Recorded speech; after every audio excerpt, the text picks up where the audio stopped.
Hello everybody and welcome back to the channel Piano Practice Partner. Well done for making it this far. We are 2 months in, we're on lesson number 9. Last week we did a recap video just consolidating all the information, the wealth of information we've accumulated over the past 8 weeks. So if you haven't watched that already, head back and watch and just feel really proud of yourselves for getting this far and for everything we've learned. We've come a long way. Now we continue our journey and we're going to be pushing a bit harder and a bit further into some of the concepts that we've laid down in the initial 8 weeks. In today's lesson, it's going to be very exciting as we're going to fill out the chords we've been looking at and make them sound richer and more complicated and have far more musicality at our disposal. So we're going to be looking at adding seconds and fourths and sixths and sevenths and ninths. But what does all of that mean? It sounds complicated, but actually I think we're going to understand this concept relatively quickly because of the work we've already done. Primarily in today's lesson, we're going to be looking back over the 251 and applying what we're learning to that to make it sound a bit fuller. So, added notes within a chord. Can you think back to when we first looked at a major and minor chord? So this is a C major chord. This is a C minor chord. We spoke about how a major chord was created, what it comprised of. Do you remember how we phrased that? So to begin with, we identified the scale. So in the C major scale, as we know and love by this point, all white notes from C to C. And we identified that a major chord was made up of the first note of the scale, the third note of the scale, and the fifth note of the scale. Nice and simple. The first, the third, and the fifth. And we know, outside of these notes, this is 1 to 8. 1, 2, 3, 4, 5, 6, 7, 8. This is all stuff we've understood already. I'm going to write them up here. So here are our notes, 1 to 8 in the C major scale. A major chord is comprised of the first, the third, and the fifth. 1, 3, 5. So if someone said, play C major with an added seventh, intuitively, from this information, we know that we're playing the 1, the 3, the 5, then adding the seventh note of that chord or of that scale. So this is a C major 7. That's all there is to it. So something that may sound really complicated on paper when musicians talk about flattened seventh. Well, if we've just learnt now to add the seventh, if we were to add a flattened seventh, what would we do? We'd move it half a step down. How bluesy does that sound? That's all there is to this. It's really simple when you think about it. So let's test that again. Let's play a C major with an added fourth. So what would that be? 1, 3, 5. And then the fourth is between the two here.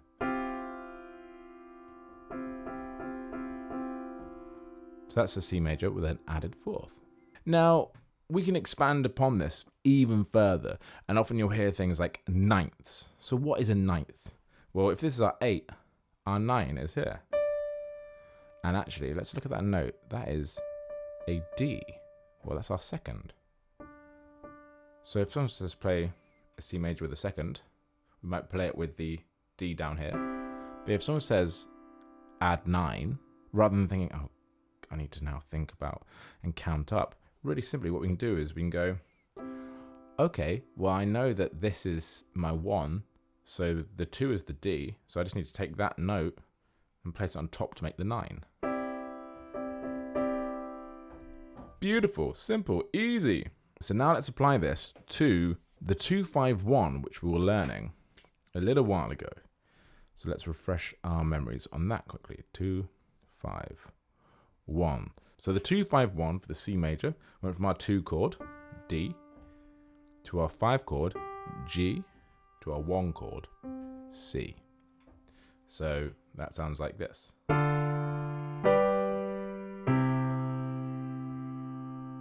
And we spoke about tension and resolution. The 2 chord moving to the 5 chord, creating some tension, which we then resolve by returning to the 1. So let us now try and fill out this 251 to make it sound a bit fuller. So we're going to add some extra notes to this 251 now using this scale. So for now, we're just going to add the 7th note of that chord. So for C major, we're adding the note below where the octave would be. Hope you can all see that nice and clearly. 1, 3, 5, 7. Now what happens when we go up to the, let's go to the 5 now. We're playing the chord here, but obviously we haven't written all the notes up and down the scale. So all we have to do here is if we're playing it in its primary position, the root is the G, well, we know then to add the 7th, we're just playing one note down from the G. So it would be the F up here. So you can see that it's the F here. So instead of playing it here, we just add it to the top of the chord to make the 7th. So let's do that for the 2 as well. So what's the note below the root? That's my root. So it would be the C here. So we're just adding the C at the top of the chord. So now let's play the 251. I'm going to play it normally first.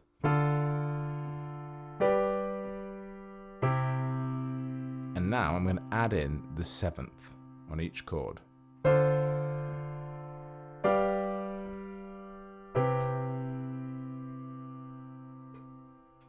Can you hear the difference? Already it sounds like it's got more to it. And all we're doing is we're taking the chords that we already know and adding a cheeky little 7th just at the top.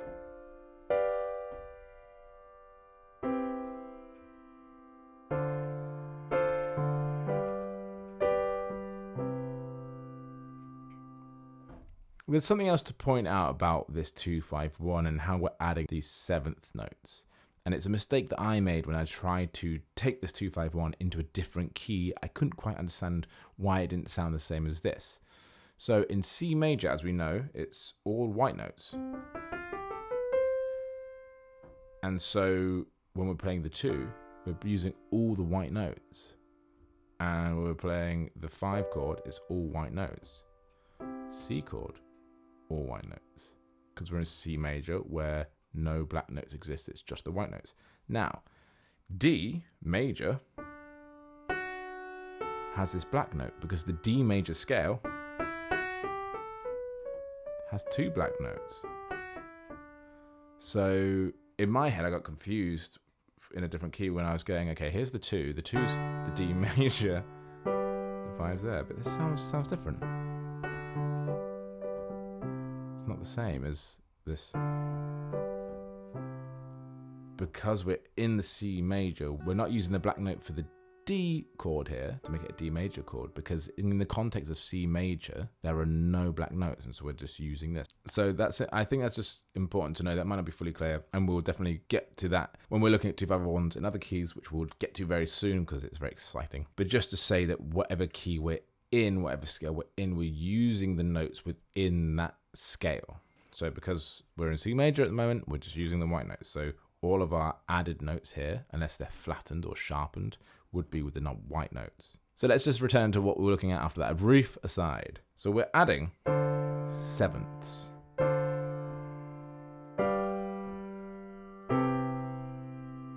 Sounds really nice. And to find the 7th, we're just looking to where our root is, and we're adding it on the top. But wait, there's even more we can add. So let's, as well as the added 7th, let's add a 9th. So if our 7th was found by looking at where our root is and then going one note down, adding it to the top, our 9th would be found, as we found out, by looking at where the 2 is, because if this is 8, this would be 9. So we can either look to where the 8 would be and then count up 9, or we could just look to where our 2 is, in this case D, we'll just add it on top. So the 9th for this 2 chord would be, let's look, the one up from my root note is the E here, so, and then one up from my root note is this A, and then one up from my root again, So this is the sound of the 7th with the added 9. Now you'll notice I am using so many fingers quite clunkily, and I'm also putting my left hand across the top. Not very practical way of doing this. So how would we arrange our hands to add this extra texture and these extra notes? So far, our right hand has been playing the root notes as well as the added 7th. But we want to free up our fingers so that we can play the 7th and a 9th. So what we're going to do is we're going to take our left hand and we're going to let our left hand play the root note, which means, let's take this 2 chord. We don't need to play the root anymore here. So we can just shift our right hand up a bit. So instead of playing the root here, I'm just going to take my hand and I'm going to shift it up. And as if by magic, I'm now adding that 9, that 7, as well as the 2 notes from the major chord, but I'm playing the root in the bass. So I'll do that one more time. Maybe I'll do it on C so you can see the notes that are written. So the 1, the 3, and the 5 are being played in my right hand, and I'm adding the 7th. Now if I take my left hand and I play the root, the 1, I don't need to play the 1 here anymore in my right hand. So I can shift my hand up. So I'm playing the 1, the 3, the 5, the 7, and now I've got a finger free to play the 9. I'll do that one more time so it's really clear. So my right hand, as we were learning it, was playing the 1, the 3, the 5, and the 7. But by playing the 1 in the left hand, I don't have to play the 1 here. So I can play the 1, the 3, the 5, the 7th, and now I can add the 9th. Magic.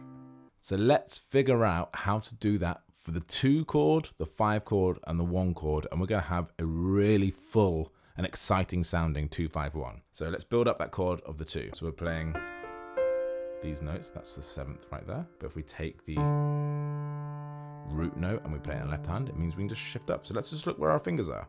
So I'm just going to replace where my current fingers are currently sat and just shift it up. So basically, you can just do this visually, can't you? I'm shifting my thumb to where my index finger is, my index finger to where my middle finger is, my middle finger to where my pinky is, and then my pinky is free to play the 9th. So let's just do that. Whoop. Magic. That's what it sounds like now. So instead of here, we're here. And this feels like something else, right? Something else we've looked at. We're essentially using inversions here because we're not having to rely upon playing this chord in its primary position. We can actually take the root here and then play an inversion of the chord. So we've done that for the 2. So this is now the 2 chord. Let's do it for the 5. The 5 would be... So let's just replace our fingers to where they need to be. We're just shifting up. There we go. And then that's wrong, isn't it? Because I'm playing the root here and here. So what we're going to do, we're going to shift up. Just so you can really hear the difference as to why this is really useful, I'm going to play the 2-5-1 normally, and then I'm going to play the 2-5-1 with the added 7th, and then I'm going to play the 2-5-1 with the 7th and the 9th. So here's the 2-5-1 in its basic form that we learned a couple of weeks ago. Now we're going to add the 7th. Now we're going to add the 7th and the 9th.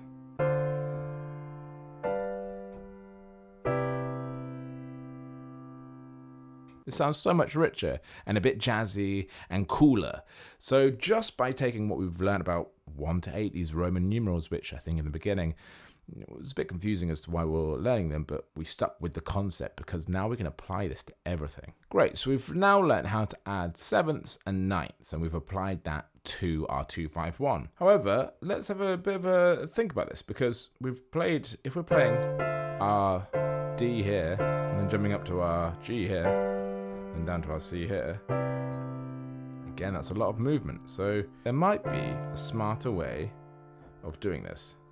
And how would we do that? We'd use our inversions. So the 2 and the 1 feel really close to each other. So let's maybe start with addressing the 5, which is a big jump away. So for our 5, for our G here, we are playing, well, we're playing our G in our left hand.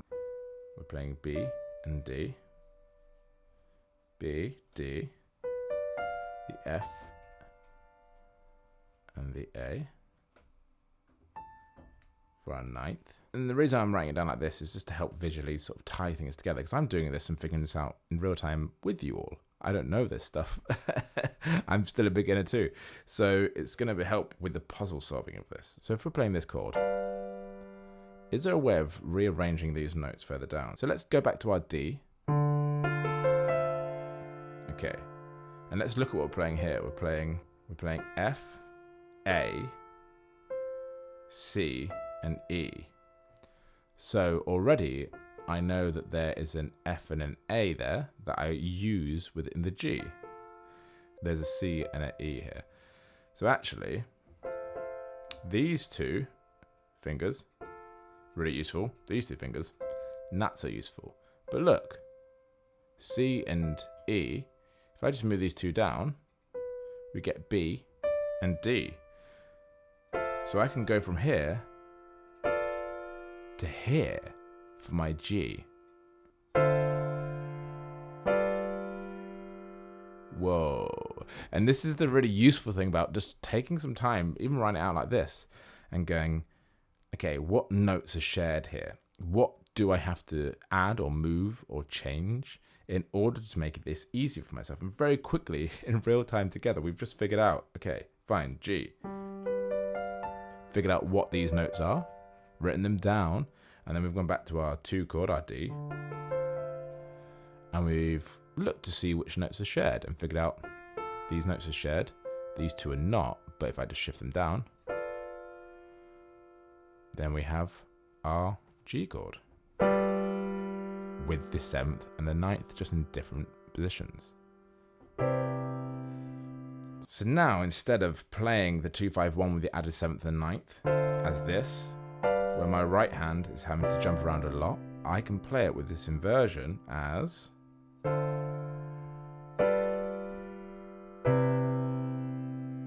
so much simpler. My right hand isn't having to jump around. And actually, if we look at our right hand in a bit more detail there, I just noticed something, which was when we move to from the 2 to the 5, these two fingers are moving down. And then we move from the 5 to the 1, these two fingers were staying and these two fingers were moving down. So it felt like a really pleasing sequence of here, and then the top 2 moved down. And then in the next chord, the bottom 2 move down. You see that? I'll do it one more time. Top 2 move down. And then bottom 2 move down. So that's actually really simple. Now we can play this quite jazzy 2-5-1 without having to think too much about jumping around.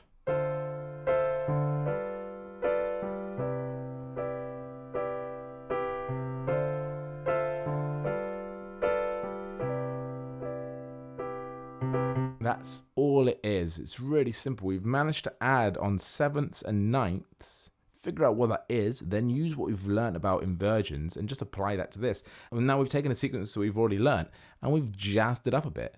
And what's more, when I was playing and looping that, you know what my ears went to? I don't know if you heard the same thing, but that arrangement of that 2-5-1 with the added 7th and 9th in that position, does that sound familiar? It's Maroon 5, isn't it? Accidentally, we've just learned another song. Maybe that'll be a good thing to do next week. We'll learn the full song, but that's the basis of it, right?